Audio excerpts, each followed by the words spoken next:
24শে জানুয়ারির মধ্যে logical ডিসক্রিপেন্সির list, যুক্তিগ্রাহ্য তথ্য বিভ্রাটের তালিকা প্রকাশের নির্দেশ সিইওকে নির্দেশ দিল জাতীয় নির্বাচন কমিশন। ডিজি মুখ্য সচিবকে সুপ্রিম নির্দেশ জানালো কমিশন। 24শে জানুয়ারির মধ্যে লজিক্যাল ডিসক্রিপেন্সির লিস্ট দিতে হবে, যুক্তিগ্রাহ্য তথ্য বিভ্রাটের তালিকা প্রকাশের নির্দেশ কিছুদিন আগেই সুপ্রিম কোর্টে নির্দেশ দিয়েছে। সিইওকে এবার নির্দেশ দিল জাতীয় নির্বাচন কমিশন। ডিজি এবং মুখ্য সচিবকে সুপ্রিম নির্দেশ জানিয়ে দিল কমিশন।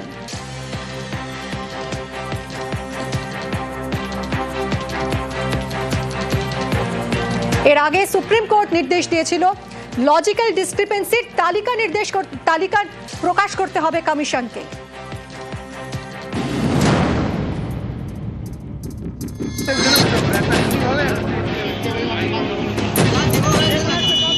লজিক্যাল ডিসক্রিপেন্সি, তথ্যে গরমিল, এই যুক্তিতে এখনো পর্যন্ত কয়েক লক্ষ ভোটারকে নোটিশ পাঠিয়ে হিয়ারিং এ ডেকেছে নির্বাচন কমিশন। এতে হয়রানির একশেষ। এ নিয়ে শোরগোল পড়ে গিয়েছে বাংলা জুড়ে। কাদের ডাকা হচ্ছে, কি কারণে ডাকা হচ্ছে তার কোনো তালিকা এখনো পর্যন্ত প্রকাশ করেনি কমিশন। সোমবার সুপ্রিম কোর্ট নির্দেশ দিল, লজিক্যাল ডিসক্রিপেন্সি বা তথ্যে গরমিলের জন্য যে ভোটারদের নোটিশ দেওয়া হয়েছে তাদের তালিকা প্রকাশ করতে হবে নির্বাচন কমিশনকে। পঞ্চায়েত বা ওয়ার্ড স্তরে এই তালিকা প্রকাশ করতে হবে। তালিকা প্রকাশের পর 10 দিন পর্যন্ত আবেদন জমা দিতে পারবেন ভোটাররা। এসআইআর নিয়ে একাধিক মামলার শুনানি চলছে সুপ্রিম কোর্টে। শুধুমাত্র বাংলার এসআইআর নিয়ে একটি মামলা করেছেন তৃণমূল নেতা দোলা সেন। পরে যে মামলায় যুক্ত হয়েছেন ডেরেক ওব্রায়েন, সেই মামলার শুনানি চলাকালীন এদিন সুপ্রিম কোর্টের প্রধান বিচারপতি সূর্যকান্ত, বিচারপতি দীপঙ্কর দত্ত ও বিচারপতি জয়মাল্য বাগচির বেঞ্চ এদিন নির্দেশ দেয়, নির্বাচন কমিশনের নোটিশ পাওয়ার পর প্রতিনিধির মাধ্যমেও নথি পাঠাতে পারবেন ভোটাররা। বুথ স্তরে রাজনৈতিক দলগুলি যে এজেন্টরা রয়েছেন তারাও প্রতিনিধি হিসেবে ভোটারের নথি নিয়ে যেতে পারবেন। তবে এই বিএলএদের কাছে ভোটারের সই করা অনুমতিপত্র থাকতে হবে। নথি জমা নেওয়ার জন্য প্রতিটি পঞ্চায়েত বা ওয়ার্ড এলাকায় অফিস তৈরি করতে হবে কমিশনকে।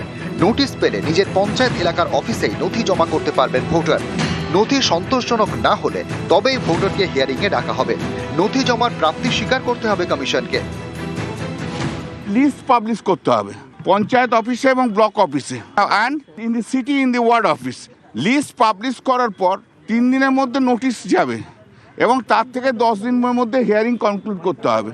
2 নম্বর হচ্ছে, ওরা যে বিএলএকে অ্যাটেন্ড করতে দিচ্ছিল না, কোর্ট বলেছে যে কোনো ইলেক্টেড যার নাম রয়েছে হিয়ারিংয়ে ডাকবে, he or she can take the assistance of anyone.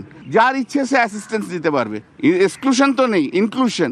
হিয়ারিংয়ে record করতে হবে এবং এই হিয়ারিংটা পঞ্চায়েত ভবনে, পঞ্চায়েত অফিসে হবে এবং ব্লক অফিসে হবে এবং ওয়ার্ড অফিসে হবে। সম্প্রতি পশ্চিমবঙ্গে সিইওকে দেওয়া চিঠিতে নির্বাচন কমিশন জানিয়ে দেয়, মাধ্যমিকের অ্যাডমিট কার্ড নথি হিসেবে নেওয়া হবে না। এদিন সুপ্রিম শুনানিতে মাধ্যমিকের অ্যাডমিট কার্ডের প্রসঙ্গ ওঠে।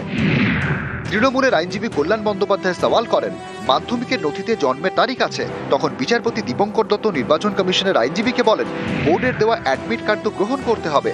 বাংলায় জন্মের শংসাপত্রের সঙ্গে বোর্ডের অ্যাডমিট কার্ডও নেওয়া হয়, সেটা কমিশন কেন নেবে না? প্রধান বিচারপতি বলেন, জন্মের শংসাপত্র এবং অ্যাডমিট কার্ড এই 2 নথি চাইতে পারে কমিশন। এদিন শুনানির শুরুতেই তৃণমূলের আইনজীবী কপিল সিব্বল বলেন, নামের বানান ভুল থাকলেও লজিক্যাল ডিসক্রিপেন্সি নোটিশ পাঠানো হচ্ছে। তখন নির্বাচন কমিশনের আইনজীবী পাল্টা বলেন, নামের বানানে ভুলের জন্য কাউকে নোটিশ পাঠানো হচ্ছে না। শুধুমাত্র মা বাবার সঙ্গে সন্তানের বয়সের ফারাক 14 বা 16 বছরের কম হলেই নোটিশ পাঠানো হচ্ছে। বিচারপতি তখন বলেন, ভারতের মতো দেশে কিভাবে এই যুক্তি দিচ্ছেন? এখানে বাল্যবিবাহ ছিল, কিছু জায়গায় তো এখনো আছে। তৃণমূলের আইনজীবীর তরফে হোয়াটসঅ্যাপে নির্দেশ পাঠানোর কথা বলা হলে প্রধান বিচারপতি বলেন, হোয়াটসঅ্যাপে আবার নির্দেশ পাঠানো যায় নাকি? এরপরই তথ্যে গরমিলের তালিকা প্রকাশের নির্দেশ দেয় সুপ্রিম কোর্ট। একই সঙ্গে পশ্চিমবঙ্গ সরকারকে দেশের শীর্ষ আদালতের নির্দেশ, নির্বাচন কমিশনকে পর্যাপ্ত লোকবল দিতে হবে। এসআইআর প্রক্রিয়া চলাকালীন যাতে কোনো আইন শৃঙ্খলা সমস্যা না হয় তা নিশ্চিত করতে হবে। নিউজ 18 বাংলা। এসআইআরে আইন শৃঙ্খলা নিয়ে পুলিশ প্রশাসনকে বার্তা কমিশনের। সুপ্রিম কোর্টের নির্দেশ মনে করিয়ে দিয়ে বার্তা কমিশনের। শুনানিতে আইন শৃঙ্খলা বজায় রাখার বার্তা নির্বাচন কমিশনের। রাজ্যের ডিজি, কলকাতার সিপি, জেলা শাসকদের বার্তা। পুলিশ কমিশনার এবং পুলিশ সুপারদের বার্তা দিল কমিশন। সুপ্রিম নির্দেশ স্মরণ করিয়ে বার্তা নির্বাচন কমিশনের।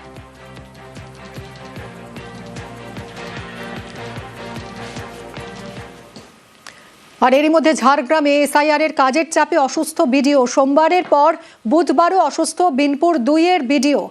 কথা বলবো, রাজু রয়েছে সঙ্গে। রাজু, ভিডিও এখন কেমন আছেন, কি হয়েছিল? দেখো, গতকাল যখন বিনপুরে ভিডিও এসআইয়ের কাজ করছিলেন সেই সময় হঠাৎ অসুস্থ হয়ে পড়েন এবং এর আগেও দেখা গেছে ভিডিওকে অসুস্থ হতে এবং সেই অসুস্থতার সঙ্গে তিনি এসআইয়ের কাজ করছিলেন এবং গতকালও হঠাৎ এতটাই অসুস্থ হয় যে তাকে বেলপাহাড়ি থেকে ঝাড়গ্রাম মেডিকেল কলেজ হাসপাতালে নিয়ে আসা হয় এবং এই আইসিইউতে ভর্তি করা হয়েছে।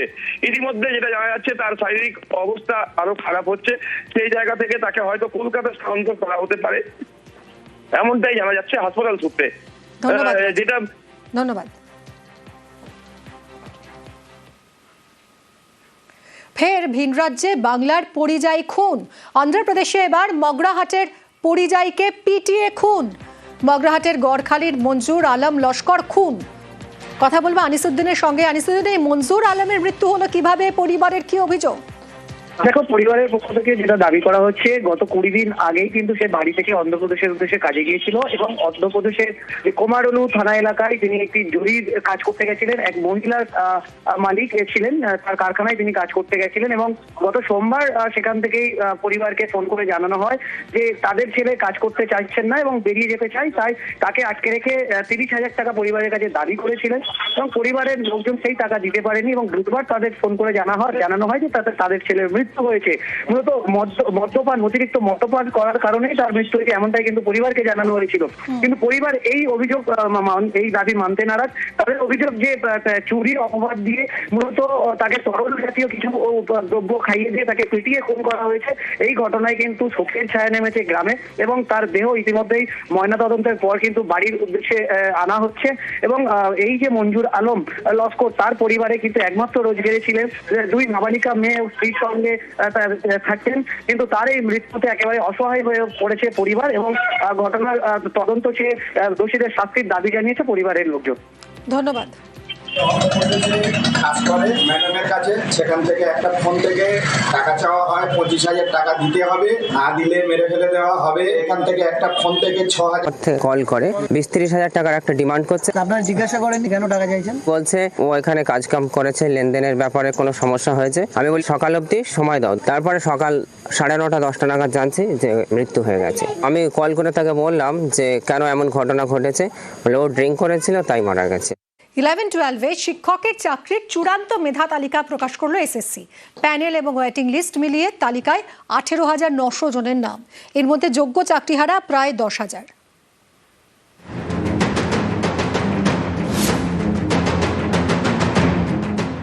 ইলেভেন 12-এর শিক্ষক নিয়োগ প্রক্রিয়া বুধবার চূড়ান্ত মেধা তালিকা প্রকাশ এসএসসির। নিয়োগ প্রক্রিয়ায় ইন্টারভিউয়ে ডাক পেয়েছিলেন প্রায় 20,000 চাকরি প্রার্থী। এর মধ্যে চূড়ান্ত প্যানেল এবং ওয়েটিং লিস্ট মিলিয়ে তালিকায় 18,900 জনের নাম। 2016 সালের এসএসসির কোটা প্যানেল গত বছরের এপ্রিলে বাতিল করে দেয় সুপ্রিম কোর্ট। এর জেরে 9, 10, 11, 12 মিলিয়ে যোগ্য চাকরিহারা 13,000-এর কিছু বেশি। 11-12-এর চূড়ান্ত মেধা তালিকায় নাম রয়েছে প্রায় 10,000 জন যোগ্য চাকরিহারার। নবম দশমের মেধা তালিকা এখনও প্রকাশিত হয়নি, সেখানে নিয়োগ প্রক্রিয়া চলছে। অর্থাৎ 11-12-এর চূড়ান্ত মেধা তালিকাতেই যোগ্য চাকরিহারাদের অধিকাংশের নাম উঠে গিয়েছে। বুধবার 3টি তালিকা প্রকাশ করে স্কুল সার্ভিস কমিশন: চূড়ান্ত মেধা তালিকা, ওয়েটিং লিস্ট এবং রিজেক্ট লিস্ট। এই মেধা তালিকা প্রকাশের 7 দিনের মধ্যে শুরু হবে কাউন্সেলিং, এরপর স্কুলে পোস্টিং। এই প্রক্রিয়া চলবে ফেব্রুয়ারির মাঝামাঝি পর্যন্ত। অর্থাৎ বিধানসভা ভোটের আগেই 11-12-এর শিক্ষক নিয়োগ প্রক্রিয়া শেষ হয়ে যাওয়ার কথা। সুপ্রিম কোর্টের নির্দেশে নতুন করে নিয়োগ প্রক্রিয়া শুরু করে এসএসসি। সেই মতো গত বছরের সেপ্টেম্বরে 9, 10 এবং 11-12-এ শিক্ষক নিয়োগের পরীক্ষা নেয় এসএসসি। 11-12-এর শূন্যপদ 12,514। ইন্টারভিউয়ে ডাক পড়ে প্রায় 20,000 চাকরি প্রার্থীর। এই সকল প্রার্থীর প্রথমে ভেরিফিকেশন হয়, তারপর ইন্টারভিউ। এদিন প্রকাশ করা হলো মেধা তালিকা। নিউজ 18 বাংলা। একাদশ দ্বাদশের মেধা তালিকায় নাম চাকরিহারা শিক্ষিকা স্মার্তি রায়ের। মেধা তালিকায় নাম ওঠায় খুশি স্মার্তি, তবে চাকরিহারা সহকর্মীদের জন্য সমবেদনাও রয়েছে। যোগ্যতা নিয়েই তো সবচেয়ে বড় প্রশ্ন ছিল, যে যোগ্য কিনা আমরা আদৌ, এবং অনেক আমাদের শুনতে হয়েছিল যদি যোগ্যই হয় তাহলে দ্বিতীয়বার পরীক্ষা দিতে ভয় কিসের। তো আমরা পরীক্ষা দিয়েছি এবং দ্বিতীয়বার নিজেদের যোগ্যতা প্রমাণ করেছি। কিন্তু এই প্রমাণ করতে পারাটা তো খুব সুখদায়ক ছিল না, বা আমরা চাইনি। এবং তার থেকেও বড় কথা, আনন্দ খুব হচ্ছে না। এই কারণেই যে আমাদের বহু লড়াইয়ের সাথী যারা পাইনি, তো সেজন্য উচ্ছ্বাস সত্যি একেবারে আসছে না। সবাই মিলে যদি পেতাম তার যে অনুভূতিটা হতো সেটা সত্যি আসছে না এই মুহূর্তে। 26-এর টার্গেটে পদ্ম প্রচার। মোদির পর এবার ফের রাজ্যে আসছেন অমিত শাহ। 30শে জানুয়ারি বাংলায় আসছেন কেন্দ্রীয় স্বরাষ্ট্রমন্ত্রী। 31 তারিখ রাজ্যেই থাকছেন। ঠাসা কর্মসূচি রয়েছে অমিত শাহের। টার্গেট 26 আর তার আগে অল আউট প্রচারে পদ্ম শিবির। মোদির পর এবার ফের রাজ্যে আসছেন অমিত শাহ। 30শে জানুয়ারি বাংলায় কেন্দ্রীয় স্বরাষ্ট্রমন্ত্রী। 31 তারিখ ঠাসা কর্মসূচি অমিত শাহের।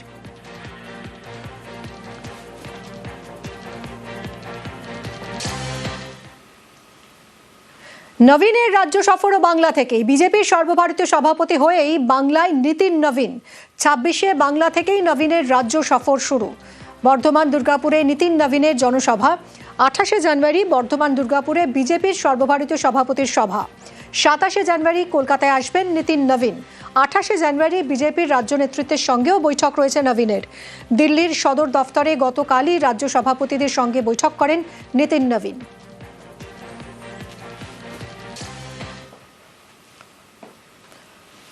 আলিপুরদুয়ার শহরে রেলগেট ভোগান্তি, আর তা নিয়ে রাজনৈতিক চাপানুতর। একদিকে বিজেপি আর একদিকে তৃণমূল।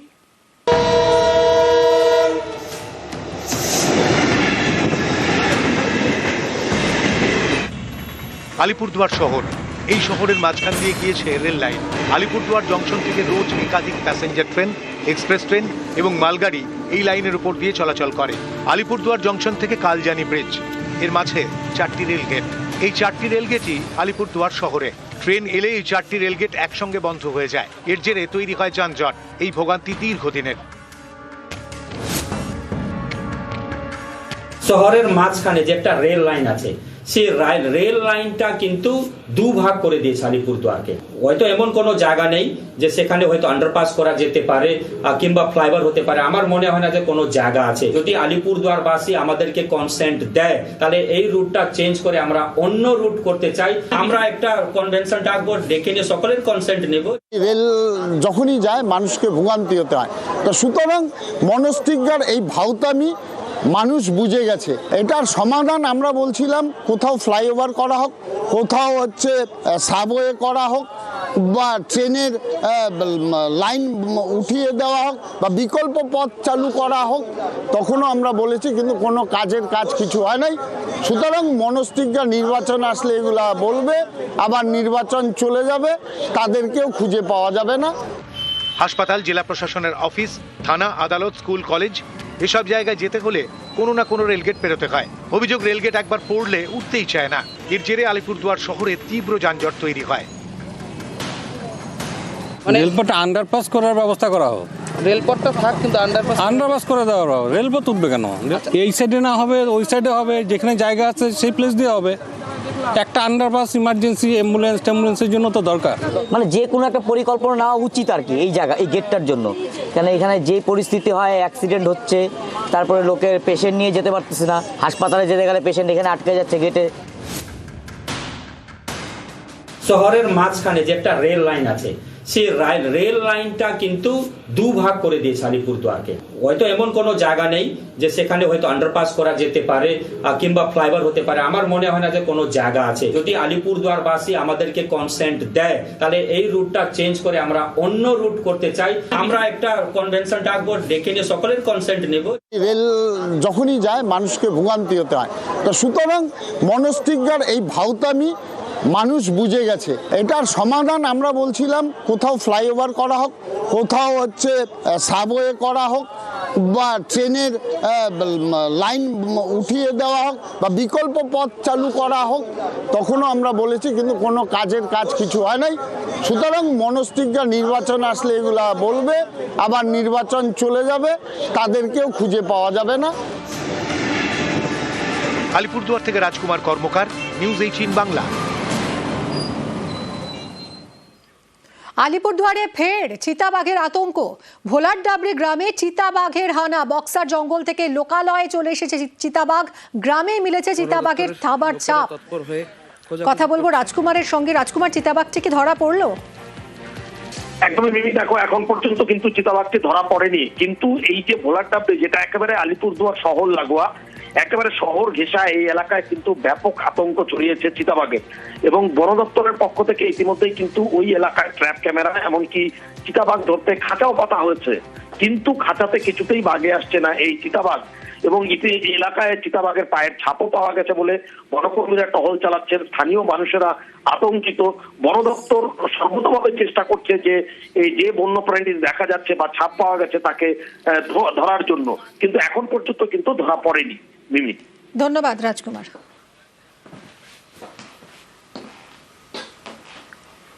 নকশালবাড়িতে ফের লোকালয়ে হাতির দল, টুকরিয়াঝাড় লাগোয়া বেঙ্গাইজোতে হাতির পাল।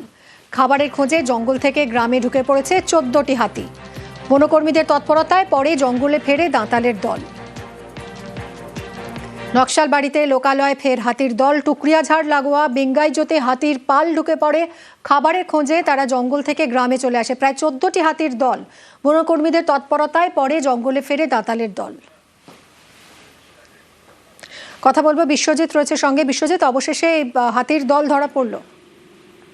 একেবারে শীত মরশুম পড়তেই কিন্তু এই রসদের সন্ধানে হাতির দল বিভিন্ন এলাকায় ঢুকে পড়ে। তেমনি কিন্তু দেখা যাচ্ছে যে জঙ্গল লাগোয়া এই বেঙ্গাইজোত এলাকা, সেখানে কিন্তু প্রচুর ভাবে বিভিন্ন শাকসবজি রয়েছে এবং সেই রসদ সংগ্রহ করতে ইতিমধ্যে রাতের অন্ধকারে এই 14টি হাতির পাল ঢুকে পড়েন। তার পরবর্তীকালে খবর পেয়ে কিন্তু টুকরিয়াঝাড় বন দপ্তর তারা ঘটনাস্থলে আসে এবং পরবর্তীকালে এই হাতির পালকে কিন্তু জঙ্গলে ফেরাতে সক্ষম হয়েছে। যদিও কিছু চাষি তাদের কিছু ফসল নষ্ট হয়েছে, তো যেটা অনুমান করা হচ্ছে যে পরিমাণ হাতির দল এই শীতের মরশুমে এত 100 থেকে 150 হাতির দল, সেই পরিমাণ অনেকটাই কমেছে, যার জেরে কিন্তু ক্ষতি কিছুটা হলেও কম হয়েছে। তবে যাদের ক্ষতি হয়েছে সেই সমস্ত কৃষকদের পরবর্তীকালে বন দপ্তরের কাছে তাদের ক্ষতিপূরণের আবেদন করেছে বন দপ্তর। যদি এই কৃষকরা ক্ষতিপূরণের আবেদন করে পরবর্তীকালে কিন্তু যে সরকারি সহযোগিতা রয়েছে তা কিন্তু প্রদান করা হবে। মূলত হাতিকে আটকাতে বিভিন্ন ধরনের পদক্ষেপ নিচ্ছে বন দপ্তর। একদিকে যেমন ক্লোজ সার্কিট ক্যামেরা ব্যবস্থা করা হয়েছে, অন্যদিকে কিন্তু বনকর্মীরাও কিন্তু নজরদারি শুরু করেছেন। ধন্যবাদ বিশ্বজিৎ। ফাঁসি এড়াতে জঙ্গির আর্জিতে নোটিশ। লালকেল্লা হামলায় ধৃত লস্কর জঙ্গির সুপ্রিম কোর্টে কিউরেটিভ পিটিশন মোহাম্মদ আরিফের। কিউরেটিভ পিটিশনের জেরে সুপ্রিম কোর্টের নোটিশ। কথা বলবো, মৈত্রেয়ী রয়েছে সঙ্গে। মৈত্রেয়ী, সুপ্রিম কোর্টের নোটিশ কি মর্মে? মোহাম্মদ আরিফ যে 2000 সালের যে লালকেল্লা হামলার ঘটনার অন্যতম অভিযুক্ত লস্করে তৈবা জঙ্গি এবং যার বিরুদ্ধে অভিযোগ 3 জওয়ানকে হত্যা করার এবং সেই 3 সেনা জওয়ানকে হত্যার অভিযোগে মৃত্যুদণ্ডের সাজা হয়েছে মোহাম্মদ আরিফের এবং সেই সাজা শোনানোর পর কিউরেটিভ পিটিশন ফাইল করা হয়েছে মোহাম্মদ আরিফের তরফ থেকে। আজকে সর্বোচ্চ আদালতে প্রধান বিচারপতি সূর্যকান্তর বেঞ্চে এই মামলাটি ওঠে এবং সেখানে মোহাম্মদ আরিফের আইনজীবী তিনি উল্লেখ করেন যে সর্বোচ্চ আদালতে যখন মৃত্যুদণ্ডের সাজা দেওয়া হয়েছিল তার মৃত্যুদণ্ডের সাজার রিভিউ ক্ষেত্রে যখন মৃত্যুদণ্ডের সাজা বহাল রাখা হয়েছিল, তারপরে সর্বোচ্চ আদালতের তরফ থেকে বেশ কিছু রায় এসেছে যেগুলো মোহাম্মদ আরিফের মামলার ক্ষেত্রে লাগু হতে পারে এবং সেক্ষেত্রে তার মৃত্যুদণ্ডের বিষয় নতুন করে ভাবনার জায়গা রয়েছে সর্বোচ্চ আদালতে। এই সংক্ষিপ্ত শুনানির পরই সর্বোচ্চ আদালতের তরফ থেকে নোটিশ জারি করা হয়েছে। এবার দেখা এই শুনানি যত আগে এগোয় তখন মোহাম্মদ আরিফের তরফ থেকে আর কি বক্তব্য উঠে আসে। ধন্যবাদ মৈত্রেয়ী।